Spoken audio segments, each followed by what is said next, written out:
As a business owner, it's very important to have a high level of self-awareness. And today in this episode, I will share with you 8 questions that you must answer for yourself as a business owner. Because answering them will help you to allocate your resources better, become more confident, save time, energy, and money, and most important, will help you become more persistent and courageous.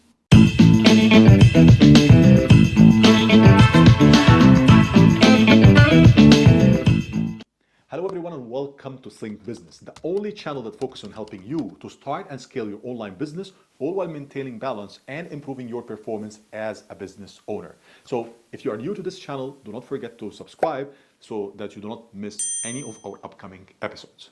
Now coming back to the questions, and the first question is, what are your values? Knowing your values is important to any person, but is even more important if you are a business owner. And the word values means your judgment of what is important in life. For example, your values can be things such as transparency, honesty, freedom, security, or anything else. And here's why knowing your values is important. First, your values are the fuel of your motivation.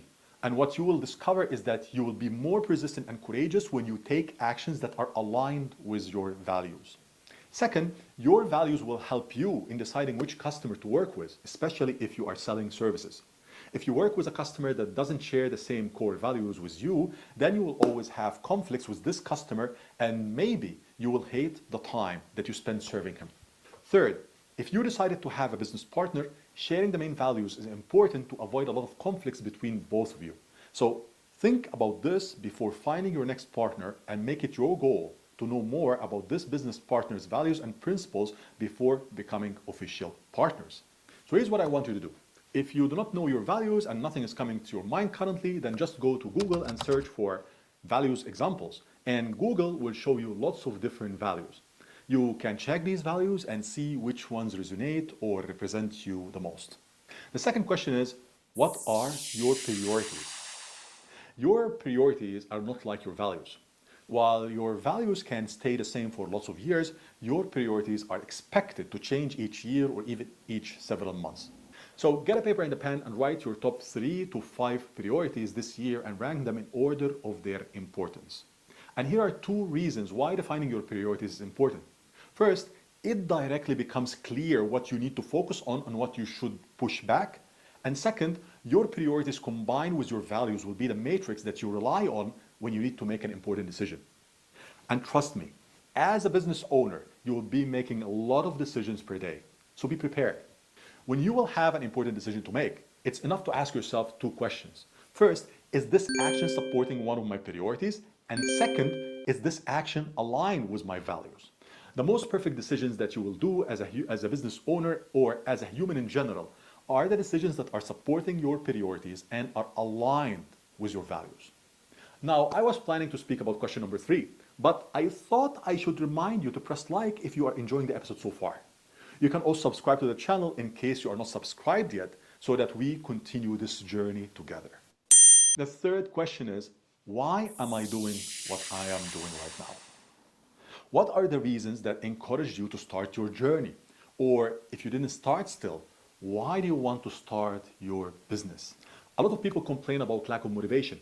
And one of the main reasons for this is that they are not clear about why they are doing what they are doing. Get a paper and write down your reasons, and the more reasons that you have, the better it is. Your reasons are what will ignite your motivation and will help you to persist and fight back when you fail or when you get knocked down.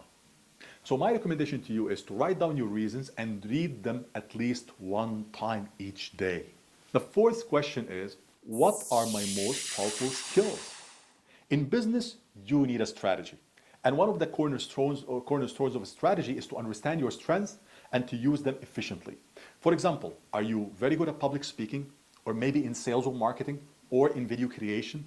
What are your most powerful strengths? Know them and learn how to use them to your advantage. And if you do not know what your most powerful strengths are, then maybe you can start with something basic like asking others. Go to 10 people, but choose people who know you well and have experienced different situations with you, and ask them to name one thing that you are good at or one thing that you do in an impressive way. And based on their answers, try to see the pattern. The fifth question is, what are the areas that I need help with or the things that I always avoid doing? If you are a solopreneur, then this question is very important because as a solopreneur, you will most probably try to do everything or most of the things by yourself. So it's very important to be clear about the things that you can do and the things that you want to avoid doing. For example, I know business owners who don't like to do any tasks relevant to online marketing. I know others who do not like to do any tasks relevant to sales or lead generation. And when people in business hate specific tasks, it's usually because either they are still not skilled at it or because of the fear of failure or both. It is your task to figure quickly what are the things that you hate or avoid doing. Because if you don't, then you will keep adding these things to your to-do list, but you will keep watching your laptop screen and will do nothing. And if you do something, you will do it after wasting lots of hours, and also it will be a one-time thing and you will not try to do it consistently. So imagine with me that you hate marketing and business online and marketing your business online. What should you do? You should do one of two things. You either outsource this task to a marketing expert, or if you don't want to outsource it, then you can try to hire a coach who can empower and encourage you to do the things that you are afraid to do and to break this internal psychological barrier. And if you don't have enough money to hire a marketing expert or a personal coach, then maybe you can find an accountability partner. Of course, it will not be like hiring a marketing expert or a coach, but it's better than doing nothing. The sixth question is, what are my preferences? Do you know if you like to work in the morning or in the evening? Or are you more efficient when you work from home or at the office or at a cafe? When exactly are you more creative, in the morning or the evening?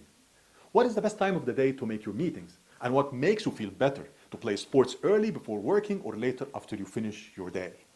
You must test yourself to know what works best for you. For example, try for some days to make your creative work in the early morning, then switch and make this work in the evening and see what is better for you. People are different. So the moment that you know your preferences is the moment that you become more efficient and creative.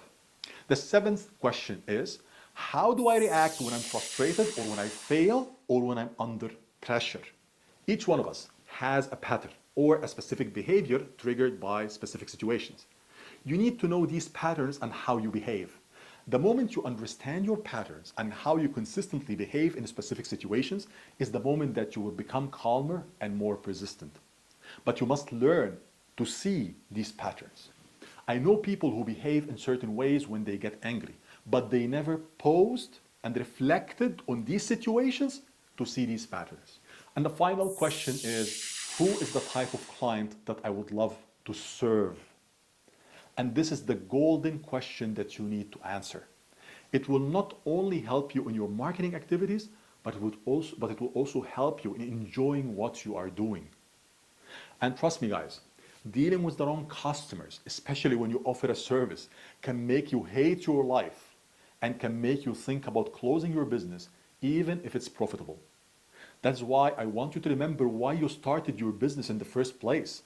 Because I'm sure that one of your reasons is freedom. And part of this freedom comes when we decide whom we want to work with and serve. So defining your ideal client and working with him will make you feel excited and alive. These were the 8 self-awareness questions that you need to answer as a business owner. And the earlier that you answer them, the better. And as usual, now it's your turn to share your thoughts with me. Which question did you like the most? And do you think there are any other questions that you would like to add? Share with me your thoughts in the comments below. And do not forget to share this episode with your friends and to press like before going away if you liked this episode. See you next time.